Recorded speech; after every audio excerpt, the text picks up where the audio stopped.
Bismillahirrahmanirrahim. Assalamualaikum warahmatullahi wabarakatuh.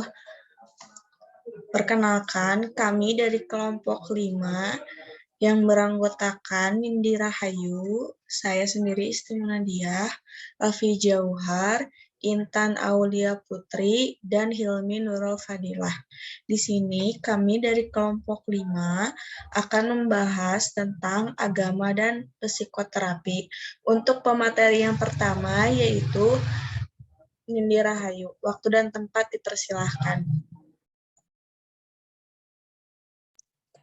Bismillahirrahmanirrahim. Di sini saya akan menjelaskan tentang pengertian agama.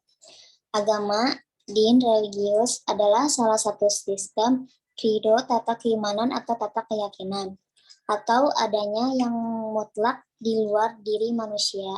Agama juga adalah sistem ritus tata peribadatan manusia kepada yang dianggapnya maha mutlak tersebut.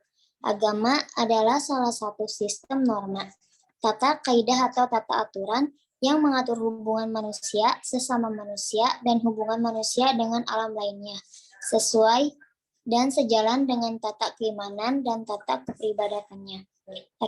Eksistensi agama merupakan sarana pemenuhan kebutuhan esentoris manusia yang berfungsi untuk menetralisasi seluruh tindakannya.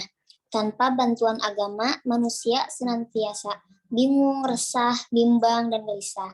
Sebagai akibatnya, manusia tidak mampu memperoleh arti kebahagiaan dan kesejahteraan hidup. Kondisi jiwa yang tidak tenang seperti gelisah, resah, bingung, dan sebagainya dapat dikategorikan dalam gangguan jiwa atau dalam istilah psikopatologi disebut neurosis. Dalam Al-Quran, ajaran agama Islam disebut dengan jelas bahwa dengan mengingat Allah, jiwa manusia akan menjadi tenang. Al-Quran sebagai petunjuk dan sebagai obat. Islam sebagai agama yang pertama yaitu agama dalam dimensi subjektif, yaitu kesadaran keimanan umat yang disebut akidah. Yang kedua, agama dalam dimensi objektif, yaitu berupa alamiah atau perilaku pemeluk agama yang disebut akhlak. Yang ketiga, agama dalam dimensi simbolik, yaitu ajaran keagamaan atau disebut dengan syariat. Nah, selanjutnya akan dijelaskan oleh rekan saya. Baik, untuk selanjutnya yaitu pengertian psikoterapi. Psikoterapi berasal dari kata psiko yang berarti jiwa dan terapi penyembuhan. Psikoterapi sama dengan penyembuhan jiwa. Psikoterapi yaitu pengobatan dan perawatan gangguan psikis melalui metode psikologis. Dalam buku De Technique of Psychotherapy mengatakan, psikoterapi adalah perawatan yang menggunakan alat-alat psikologis terhadap permasalahan yang berasal dari kehidupan emosional, di mana seorang ahli secara sengaja menciptakan hubungan profesional dengan pasien untuk bertujuan yang pertama menghilangkan, mengubah atau menurunkan gejala-gejala yang ada. Yang kedua, perbaikan pada tingkah laku yang rusak. Dan yang ketiga, meningkatkan pertumbuhan serta perkembangan kepribadian yang positif. Nah, dapat disimpulkan bahwa psikoterapi tidak hanya digunakan untuk menyembuhkan penyakit mental, tetapi juga digunakan untuk membantu mempertahankan dan mengembangkan integritas jiwa agar ia tetap tumbuh secara sehat dan mampu menyesuaikan diri lebih efektif terhadap lingkungannya.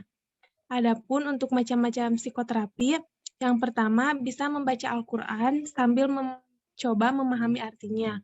Yang kedua melakukan sholat malam. Yang ketiga bergaul dengan orang-orang yang soleh. Dan yang keempat zikir malam hari yang lama. Selanjutnya akan dijelaskan oleh Hilmi. Baik, di sini saya akan menjelaskan metode psikoterapi dalam agama. Psikoterapi Islam dikembangkan dengan menggunakan metode yang bersifat humanisme, teosentris, dan komprehensif. Dengan metode ini, maka psikoterapi Islam selain menggunakan metode ijtihadiyah manusia lewat eksperimen, laboratorium, wawancara, angket, observasi, dan tes sebagaimana digunakan dalam psikoterapi Barat. Di samping itu, psikoterapi Islam juga menggunakan metode nakliyah dan fiqhiyah. Allah Subhanahu wa Ta'ala berfirman, di dalam surat Asy-Syu'ara ayat 80 yang mana yang berbunyi A'udzubillahi minasyaitonirrajim Bismillahirrahmanirrahim. Wa idza maridtu fahuwa yashfin. Yang artinya, dan apabila aku sakit, dialah yang menyembuhkan aku. Ada pula metode tersebut dibagi menjadi 3, yaitu yang pertama, metode tajalli, yang mana mempunyai makna bahasa dapat berarti tampak, terbuka, menampakkan, atau menyatakan diri. Pada tingkat inilah Allah Subhanahu wa Ta'ala menampakkan dirinya seluas-luasnya kepada hambanya yang dikehendaki. Bukan hanya cahaya kebenaran hakiki, tetapi zat yang memiliki cahaya itulah yang tampak. Semua hijab yang lahir maupun batin, dia telah terbuka lebar dan maha lebar. Kemunculan itu akan hadir dalam wujud martabat secara empiris. Yang kedua, metode tahalli, yaitu pengisian diri dengan ibadah dan ketahanan aplikasi tauhid dan akhlak yang terpuji. Yang mana dalam upaya mencapai esensi ketauhidan, ada beberapa hal yang sangat penting yang harus dilakukan, yaitu yang pertama, perbaikan pemahaman dan aplikasi ilmu tauhid. Yang kedua, perbaikan pemahaman dan aplikasi tentang syariat. Yang ketiga, perbaikan pemahaman dan aplikasi thariqat. Yang keempat, pemahaman dan aplikasi hakikat. Dan yang terakhir, perbaikan pemahaman dan aplikasi ma'rifat. Yang ketiga, metode tahalli, yaitu metode pengosongan diri dari bekasan-bekasan kedurhakaan dan pengingkaran dosa terhadap Allah Subhanahu wa Ta'ala dengan jalan melakukan pertobatan yang sesungguhnya. Selanjutnya akan dijelaskan oleh Saudari Alfi. Ya, selanjutnya di sini saya akan menjelaskan tentang hubungan agama dengan psikoterapi. Nah, agama dan psikoterapi ini sangat berkaitan sekali karena hal itu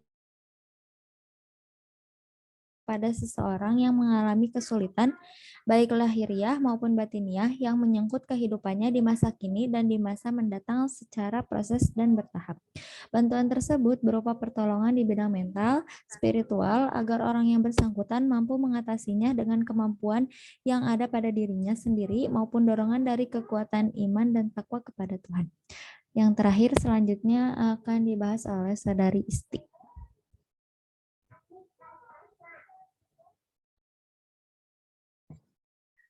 Selanjutnya, saya akan membahas fungsi agama dalam psikoterapi. Samsul Munir Amin dalam bukunya mengungkapkan sebagai suatu ilmu psikoterapi Islam mempunyai tujuan yang nyata dan mulia. Fungsi psikoterapi Islam antara lain yang pertama ada fungsi pemahaman. Fungsi ini memberikan pemahaman dan pengertian tentang manusia dan problematikanya dalam hidup dan kehidupan serta bagaimana mencari solusi dari problematika itu secara baik, benar, dan mulia. Hal ini yang disampaikan adalah bahwa psikoterapi Islam memberikan penjelasan bahwa ajaran Islam, Al-Quran, dan hadis merupakan sumber yang paling lengkap, benar, dan suci untuk menyelesaikan masalah hidup. Yang kedua, fungsi pengendalian.